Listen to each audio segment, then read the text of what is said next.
அத்தியாயம் 41. ஃபுஸ்ஸிலத், தெளிவுபடுத்தப்பட்டது. அளவற்ற அருளாளனும் நிகரற்ற அன்புடையோனுமாகிய அல்லாஹுவின் பெயரால். ஹாமீம். அளவற்ற அருளாளனான நிகரற்ற அன்புடையோனிடமிருந்து இது அருளப்பட்டது. இது விளங்கிக் கொள்ளும் சமுதாயத்திற்காக வசனங்கள் தெளிவுபடுத்தப்பட்ட வேதம். அரபு மொழியில் அமைந்த குர்ஆன் நற்செய்தி கூறி எச்சரிக்கை செய்யக்கூடியதாகவும் இது இருக்கிறது. அவர்களில் பெரும்பாலோர் புறக்கணித்தனர், எனவே அவர்கள் செவி ஏற்க மாட்டார்கள். நீர் எதை நோக்கி எங்களை அழைக்கிறீரோ அதை விட்டும் தடுப்பதற்காக எங்கள் உள்ளங்களில் மூடிகள் இருக்கின்றன, எங்கள் காதுகளில் அடைப்பும் உள்ளது, எங்களுக்கும் உமக்கும் இடையே ஒரு திரையும் இருக்கிறது. எனவே நீரும் செயல்படுவீராக, நாங்களும் செயல்படுகிறோம் என்று அவர்கள் கூறுகின்றனர். நான் உங்களை போன்ற மனிதன்தான், உங்கள் இறைவன் ஒரே இறைவனே என்று எனக்கு தூது செய்தி அறிவிக்கப்படுகிறது. எனவே அவனிடம் உறுதியாக இருங்கள், அவனிடம் மன்னிப்பு தேடுங்கள், இணை கற்பிப்போருக்கு கேடுதான் இருக்கிறது என்று முஹம்மதே கூறுவீராக. அவர்கள் ஜகாத் கொடுக்க மாட்டார்கள், மறுமையையும் மறுப்பவர்கள். நம்பிக்கை கொண்டு நல்லறங்கள் செய்வோருக்கு முடிவில்லாத கூலி உண்டு. பூமியை 2 நாட்களில் படைத்தவனையா மறுக்கின்றீர்கள், மேலும் அவனுக்கு நிகரானவர்களை கற்பனை செய்கின்றீர்கள். அவனே அகிலத்தின் அதிபதியாவான் என்று கூறுவீராக. 4 நாட்களில் அதன் மேலே முளைகளை ஏற்படுத்தினான், அதில் பாக்கியம் செய்தான், அதன் உணவுகளை அதில் நிர்ணயம் செய்தான். கேள்வி கேட்போருக்கு சரியான விடை இதுவே. பின்னர் வானம் புகையாக இருந்தபோது அதை நாடினான்.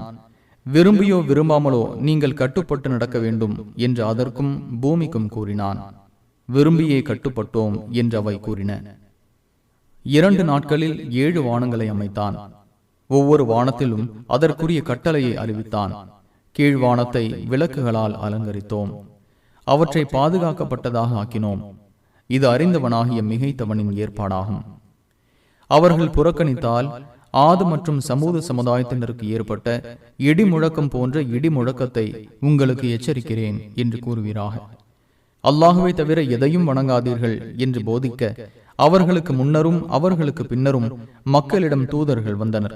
அதற்கு அவர்கள், எங்கள் இறைவன் நினைத்திருந்தால் வானவர்களை இறக்கியிருப்பான், எனவே எதனுடன் அனுப்பப்பட்டுள்ளீர்களோ அதை நாங்கள் மறுப்பவர்கள் என கூறினர். ஆது சமுதாயம் பூமியில் நியாயமின்றி ஆணவம் கொண்டனர். எங்களை விட வலிமை மிக்கவர் யார் என கேட்டனர். அவர்களை படைத்த அல்லாஹ் அவர்களை விட வலிமையானவன் என்பதை அவர்கள் காணவில்லையா? அவர்கள் நமது சான்றுகளை மறுப்போராக இருந்தனர். எனவே இவ்வுலக வாழ்க்கையிலேயே இழிந்த வேதனையை அவர்கள் சுவைக்க செய்வதற்காக கெட்ட நாட்களில் அவர்கள் மீது கடும் புயல் காற்றை அனுப்பினோம். மறுமையின் வேதனை இதைவிட மிகவும் இழிவுபடுத்தக்கூடியது.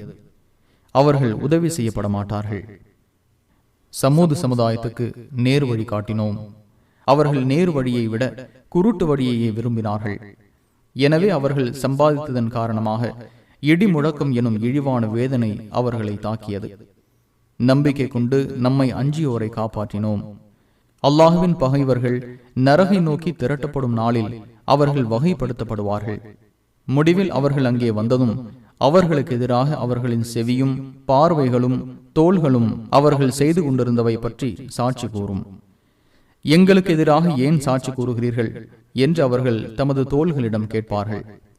ஒவ்வொரு பொருளையும் பேசச் செய்த அல்லாஹுவே எங்களையும் பேசச் செய்தான். முதல் தடவை அவனே உங்களை படைத்தான், அவனிடமே திரும்ப கொண்டு வரப்பட்டுள்ளீர்கள் என்று அவை கூறும். உங்கள் செவியும் பார்வைகளும் உங்கள் தோள்களும் உங்களுக்கு எதிராக சாட்சியம் அளிக்காமல் இருக்க அவற்றுக்கு தெரியாமல் நீங்கள் மறைத்ததில்லை. நீங்கள் செய்தவற்றில் அதிகமானவற்றை அல்லாஹ் அறிய மாட்டான் என்று நினைத்தீர்கள். இதுவே உங்கள் இறைவனை பற்றிய உங்கள் எண்ணம். அது உங்களை அழித்து விட்டது. எனவே இழப்பை அடைந்தோரில் ஆகிவிட்டீர்கள். இவர்கள் பொறுத்து கொள்வார்களானால் நரகமே இவர்களின் தங்குமிடமாகும். இவர்கள் இங்கே வணக்க வழிபாடுகள் செய்வதை சிரமமாக கருதுவார்களானால் அதற்காக சிரமப்படுத்தப்படுவோர் அல்லர். இவர்களுக்கு தோழர்களை நியமித்துள்ளோம்.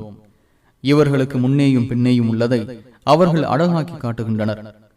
எனவே இவர்களுக்கு முன் சென்று விட்ட ஜின்கள் மற்றும் மனிதர்களில் உள்ள தீய கூட்டங்களுடன் சேர்த்து இவர்களுக்கு எதிராகவும் கட்டளை உறுதியாகிவிட்டது. இவர்கள் இழப்பை அடைந்தோராகிவிட்டனர். இக்குர்ஆனை கேளாதீர்கள். நீங்கள் மிகைப்பதற்காக அதில் குழப்புவதற்காக வீணான காரியம் செய்யுங்கள் என்று ஏக இறைவனை மறுப்போர் கூறுகின்றனர். நம்மை மறுத்தோருக்கு கடுமையான வேதனையை சுவைக்க செய்வோம். அவர்கள் செய்து கொண்டிருந்த தீயவற்றை அவர்களுக்கு கூலியாக கொடுப்போம். இதுவே அல்லாஹுவின் பகைவர்களுக்குரிய கூலியாகிய நரகம். அதில் அவர்களுக்கு நிரந்தரமான இல்லம் இருக்கிறது.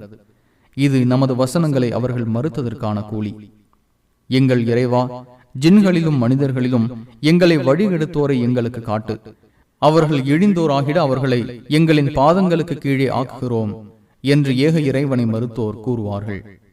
எங்கள் இறைவன் அல்லாஹுவே என்று கூறி பின்னர் உறுதியாகவும் இருந்தோரிடம் வானவர்கள் இறங்கி, அஞ்சாதீர்கள், கவலைப்படாதீர்கள், உங்களுக்கு வாக்களிக்கப்பட்ட சொர்க்கம் குறித்து மகிழ்ச்சி அடையுங்கள் என கூறுவார்கள்.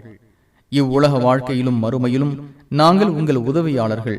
நிகரற்ற அன்புடைய மன்னிப்பவனின் விருந்தாக நீங்கள் ஆசைப்பட்டவை உங்களுக்கு கிடைக்கும். நீங்கள் கேட்பதும் உங்களுக்கு உண்டு என்றும் கூறுவர்.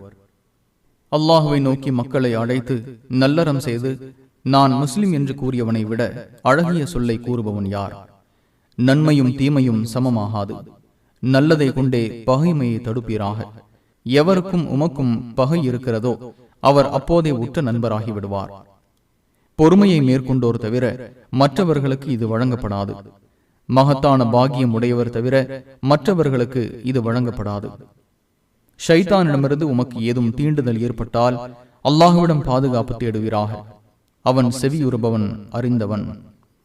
இரவு பகல், சூரியன் சந்திரன் ஆகியவை அவனது சான்றுகளில் உள்ளவை. சூரியனுக்கோ சந்திரனுக்கோ சஜிதா செய்யாதீர்கள். அவனையே நீங்கள் வணங்குவோராக இருந்தால் அவற்றை படைத்த அல்லாஹுவுக்கே சஜிதா செய்யுங்கள். அவர்கள் பெருமை அடித்தால் உமது இறைவனிடம் இருப்போர் இரவிலும் பகலிலும் அவனை துதிக்கின்றனர். அவர்கள் சோர்வடைய மாட்டார்கள். பூமியை வறண்டதாக நீர் காண்பதும் அவனது சான்றுகளில் உள்ளவை.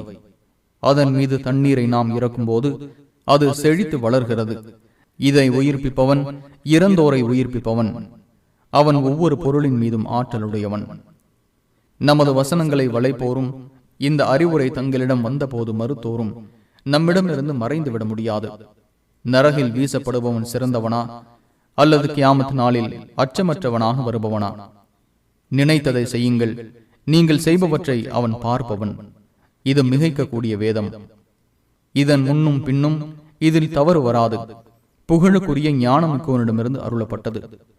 முஹம்மதே, உமக்கு முன் தூதர்களுக்கு கூறப்பட்டதுவே உமக்கும் கூறப்பட்டுள்ளது. உமது இறைவன் மன்னிப்புடையவன், துன்புறுத்தும் வேதனை அளிப்பவன்.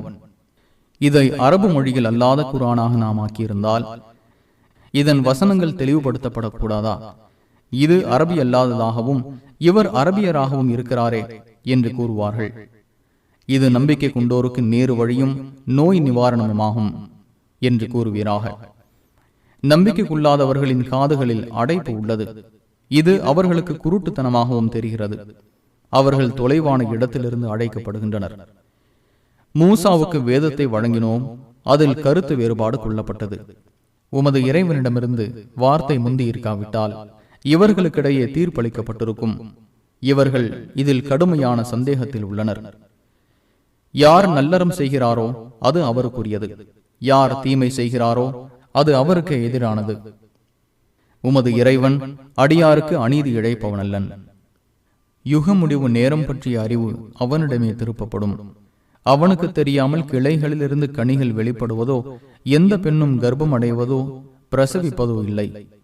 எனக்கு இணையாக கருதப்பட்டோர் எங்கே என்று அவர்களை அவன் அழைக்கும் நாளில் எங்களில் சாட்சி கூறுவோர் யாரும் இல்லை என்பதை உன்னிடம் ஒப்புக்கொள்கிறோம் என அவர்கள் கூறுவார்கள். இதற்கு முன் அவர்கள் பிரார்த்தனை செய்து வந்தவை அவர்களை விட்டு மறைந்துவிடும்.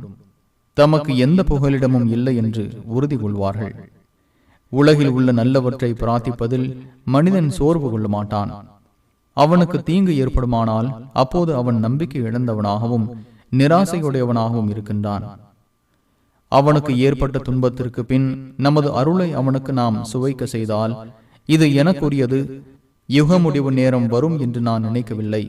என் இறைவனிடம் நான் கொண்டு செல்லப்பட்டால் அவனிடம் எனக்கு நன்மையே ஏற்படும் என கூறுகின்றான்.